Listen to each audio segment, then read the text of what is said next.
ನಮಸ್ಕಾರ. ವಾರ್ತಾ ಭಾರತೀಯ ವೀಕ್ಷಕರಿಗೆ ಈ ಸ್ಪೆಷಲ್ ಎಕ್ಸ್ಪ್ಲೇನರ್ಗೆ ಸ್ವಾಗತ. ನಾನು ಧರಣೀಶ್ ಪುಕ್ಕನಕೆರೆ. ಸಚಿವ ಪ್ರಿಯಾಂಕ್ ಖರ್ಗೆ ಮತ್ತೆ RSS ಬಗ್ಗೆ ಮಾತನಾಡಿದ್ದಾರೆ. RSS ಸಂಘಟನೆ ನೋಂದಣಿ ಆಗುವವರೆಗೆ ಬಿಡಲ್ಲ, ಹೋರಾಟ ಮಾಡ್ತೀನಿ ಅಂತ ಹೇಳಿದ್ದಾರೆ. RSS ಬಗ್ಗೆ ನಿರಂತರವಾಗಿ ಪ್ರಿಯಾಂಕ್ ಖರ್ಗೆ ಮಾತನಾಡ್ತಿದ್ದಾರೆ. RSSನ ಆರ್ಥಿಕ ವ್ಯವಹಾರಗಳ ಬಗ್ಗೆ ಮಾತನಾಡ್ತಿದ್ದಾರೆ. RSSಗೆ ಅಷ್ಟೊಂದು ದುಡ್ಡು ಎಲ್ಲಿಂದ ಬರುತ್ತೆ, RSSನ ಆರ್ಥಿಕ ಮೂಲ ಯಾವುದು, RSS ನೋಂದಣಿ ಆಗಿದೆಯಾ, RSS ತೆರಿಗೆ ಪಾವತಿ ಮಾಡ್ತಿದೆಯಾ, ಯಾವ ರೀತಿಯಲ್ಲಿ ದೇಣಿಗೆಯನ್ನು ಸಂಗ್ರಹಿಸಿದೆ ಅನ್ನುವಂತಹ ಬಹಳ ಮುಖ್ಯವಾದ ಪ್ರಶ್ನೆಗಳನ್ನು ಪ್ರಿಯಾಂಕ್ ಖರ್ಗೆ ಎತ್ತುತ್ತಿದ್ದಾರೆ. ಇದು RSSಗೆ ಒಂದು ರೀತಿಯಲ್ಲಿ ಮುಜುಗರ ಕೂಡ ಉಂಟಾಗ್ತಾ ಇದೆ. ಇದ್ರ ಬಗ್ಗೆ ಹಿಂದೆ ಕೂಡ ಭಾಳಷ್ಟು ಬೆಳವಣಿಗೆಗಳಾಗಿತ್ತು, ಚರ್ಚೆಗಳಾಗಿತ್ತು. ಈಗ ಮತ್ತೆ ಅಂಥದ್ದೇ ಚರ್ಚೆ ಉಟ್ಕೊಂಡಿದೆ. ಅದೇನು ಅಂತ ಹೇಳ್ತೀನಿ. ಅದಕ್ಕೂ ಮೊದಲು ನಾನು ನಿಮಗೆ ರಿಕ್ವೆಸ್ಟ್ ಮಾಡ್ತೀನಿ, ನೀವಿನ್ನೂ ವಾರ್ತಾ ಭಾರತಿಯನ್ನು ಸಬ್ಸ್ಕ್ರೈಬ್ ಮಾಡಿಲ್ಲ ಅಂದರೆ ದಯವಿಟ್ಟು ಸಬ್ಸ್ಕ್ರೈಬ್ ಮಾಡಿ, ಲೈಕ್ ಮಾಡಿ, ಶೇರ್ ಮಾಡಿ, ಬೆಲ್ ಬಟನನ್ನು ಪ್ರೆಸ್ ಮಾಡಿ.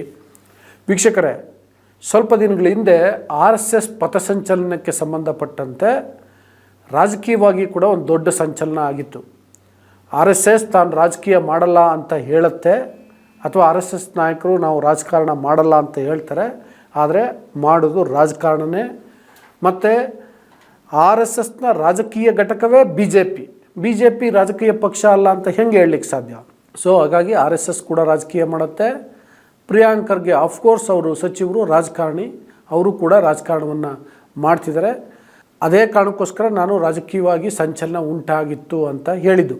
ಆಗ ಏನಾಗಿತ್ತು, ಪಥಸಂಚಲನ ವಿಷಯಕ್ಕೆ ಸಂಬಂಧಪಟ್ಟಂತೆ ಬೇಕಂತ ಉದ್ದೇಶಪೂರ್ವಕವಾಗಿ ಪ್ರಿಯಾಂಕ್ ಖರ್ಗೆ ಅವರನ್ನು ಗುರಿಯಾಗಿರಿಸಿಕೊಂಡು ಅವರು ಪ್ರತಿನಿಧಿಸುವಂತಹ ಚಿತ್ತಾಪುರ ವಿಧಾನಸಭಾ ಕ್ಷೇತ್ರದಲ್ಲಿ ಪಥಸಂಚಲನ ಮಾಡಬೇಕು ಅಂತ RSS ಹೊರಟಿತ್ತು. ಯಾಕೆಂದರೆ RSS ಹೀಗೆ ಪಥಸಂಚಲನ ಮಾಡುವುದಿರಲಿ ಅಥವಾ ಬೇರೆ ಯಾವುದೇ ಚಟುವಟಿಕೆಗಳನ್ನು ಸಾರ್ವಜನಿಕ ಸ್ಥಳಗಳಲ್ಲಿ ಮಾಡಬೇಕು ಅಂದರೆ ಸರ್ಕಾರದ ಸಂಬಂಧಿತ ಇಲಾಖೆಗಳಿಂದ ಅಥವಾ ಪ್ರಾಧಿಕಾರಗಳಿಂದ, ಕಚೇರಿಗಳಿಂದ ಅನುಮತಿ ಪಡ್ಕೊಳ್ಬೇಕು, ಅದನ್ನು ಕಡ್ಡಾಯ ಮಾಡಬೇಕು ಅಂತೇಳಿ ಪ್ರಿಯಾಂಕ್ ಖರ್ಗೆ ಸರ್ಕಾರಕ್ಕೆ ಪತ್ರವನ್ನು ಬರೆದಿದ್ರು.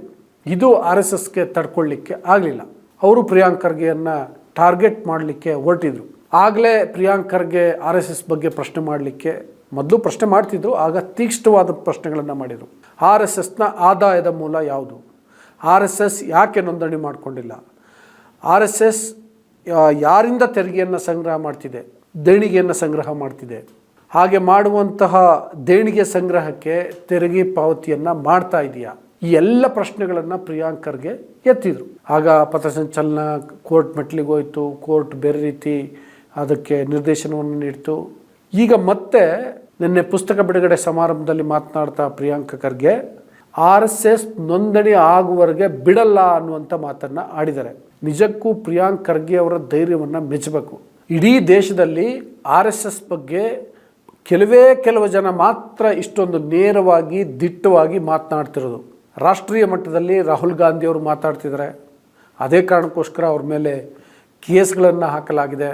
ರಾಜ್ಯದ ವಿಷಯಕ್ಕೆ ಬಂದರೆ ಮುಖ್ಯಮಂತ್ರಿ ಸಿದ್ದರಾಮಯ್ಯ ಮತ್ತು ಹಿರಿಯ ನಾಯಕ BK ಹರಿಪ್ರಸಾದ್ ಅವರನ್ನು ಬಿಟ್ಟರೆ ಇನ್ನೊಬ್ಬರು ಮಾತಾಡಲ್ಲ. ಪ್ರಿಯಾಂಕ್ ಖರ್ಗೆ ಮಾತಾಡ್ತಾರೆ. ಪ್ರಿಯಾಂಕ್ ಖರ್ಗೆ ಕೂಡ ರಾಹುಲ್ ಗಾಂಧಿ ಅವರಂತೆ, ಸಿದ್ದರಾಮಯ್ಯ, ಹರಿಪ್ರಸಾದ್ ಅವರಂತೆ ಬಹಳ ಸ್ಪಷ್ಟವಾದ ಮಾತುಗಳಲ್ಲಿ RSS ನಡೆಯನ್ನು ಖಂಡಿಸ್ತಿದ್ದಾರೆ. RSSನ ಅಜೆಂಡಾಗಳನ್ನು ಪ್ರಶ್ನೆ ಮಾಡ್ತಿದ್ದಾರೆ. RSSನ ಗುಪ್ತ ಕಾರ್ಯಸೂಚಿಗಳ ಬಗ್ಗೆ ಮಾತಾಡ್ತಿದ್ದಾರೆ.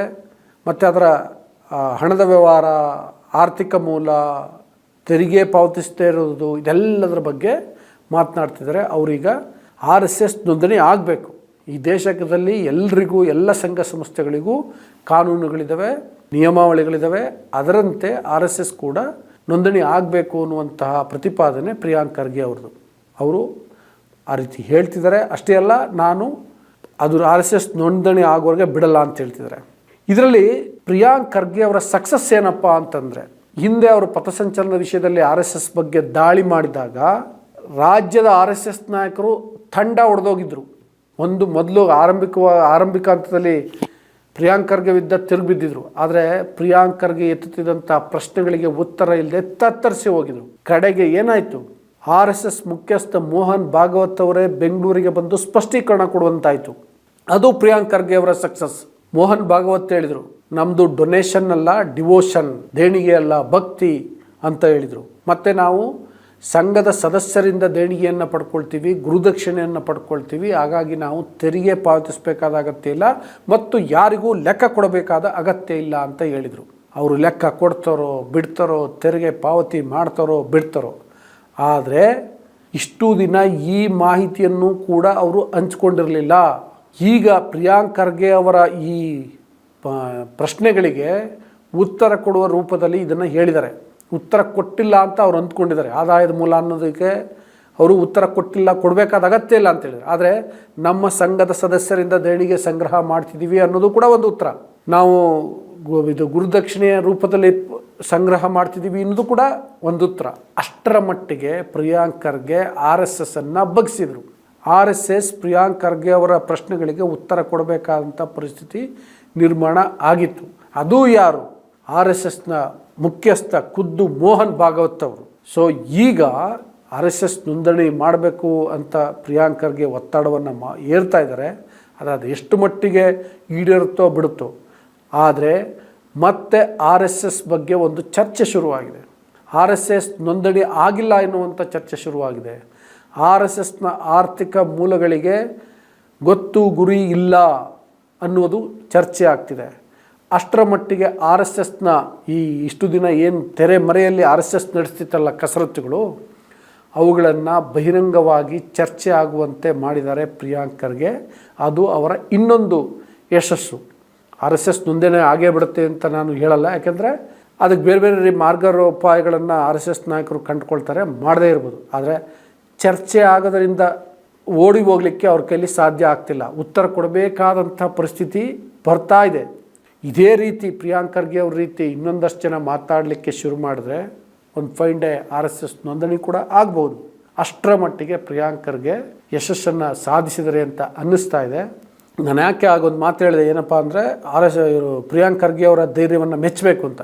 ಯಾಕೆಂದರೆ RSS ಎಲ್ಲೆಲ್ಲಿ ಯಾವ್ಯಾವ ರೀತಿ ವಿಸ್ತರಿಸ್ಕೊಂಡಿದೆ, ತನ್ನ ನೆಟ್ವರ್ಕನ್ನು ಬೆಳೆಸ್ಕೊಂಡಿದೆ ಅಂತ ಹೇಳಲಿಕ್ಕೆ ಸಾಧ್ಯ ಇಲ್ಲ. ಅಷ್ಟರ ಬೃಹದಾಕಾರವಾಗಿ ಬೆಳೆದಿದೆ. ಅದು ಪ್ರಿಯಾಂಕ್ ಖರ್ಗೆ ಅವ್ರ ಮೇಲೆ ಪರೋಕ್ಷವಾಗಿ ಪ್ರತ್ಯಕ್ಷವಾಗಿ ಯಾವೆಲ್ಲ ರೀತಿಯಲ್ಲಿ ಒತ್ತಡ ಏರುವಂಥ ಸಾಧ್ಯತೆಗಳು ಇರ್ತವೆ, ಬೆದರಿಕೆಗಳನ್ನು ಹಾಕುವಂಥ ಸಾಧ್ಯತೆ ಇರ್ತವೆ. ಇದೆಲ್ಲ ಇದ್ದೂ ಕೂಡ ಪ್ರಿಯಾಂಕ್ ಖರ್ಗೆ ಮಾತಾಡ್ತಿದ್ದಾರಲ್ಲ, ಅದಕ್ಕೆ ನಾನು ಅವರ ಧೈರ್ಯವನ್ನು ಮೆಚ್ಚಬೇಕು ಅಂತ ಹೇಳಿದ್ದು. ಅದು ಕೂಡ ಅವರ ಇನ್ನೊಂದು ಯಶಸ್ಸು ಅಂತ ಹೇಳ್ತಾ ವಿಡಿಯೋವನ್ನು ಮುಗಿಸ್ತಾ ಇದ್ದೀನಿ. ಮುಗಿಸೋಕೆ ಮುನ್ನ ನಾನು ನಿಮಗೆ ರಿಕ್ವೆಸ್ಟ್ ಮಾಡ್ತೀನಿ, ನೀವಿನ್ನೂ ವಾರ್ತಾ ಭಾರತಿಯನ್ನು ಸಬ್ಸ್ಕ್ರೈಬ್ ಮಾಡಿಲ್ಲ ಅಂದರೆ ದಯವಿಟ್ಟು ಸಬ್ಸ್ಕ್ರೈಬ್ ಮಾಡಿ, ಲೈಕ್ ಮಾಡಿ, ಶೇರ್ ಮಾಡಿ, ಬೆಲ್ ಬಟನನ್ನು ಪ್ರೆಸ್ ಮಾಡಿ. ಜೊತೆಗೆ RSS ಬಗ್ಗೆ, ಅದು ನೋಂದಣಿ ಆಗಿರದೇ ಇರೋದ್ರ ಬಗ್ಗೆ, ಪ್ರಿಯಾಂಕ್ ಖರ್ಗೆ ಅವರ ಮಾತಾಡ್ತಿರೋದ್ರ ಬಗ್ಗೆ ನಿಮ್ಮ ಅಭಿಪ್ರಾಯ ಏನು ಅನ್ನೋದನ್ನು ಕಮೆಂಟ್ ಬಾಕ್ಸಲ್ಲಿ ತಿಳಿಸಿ. Thank you.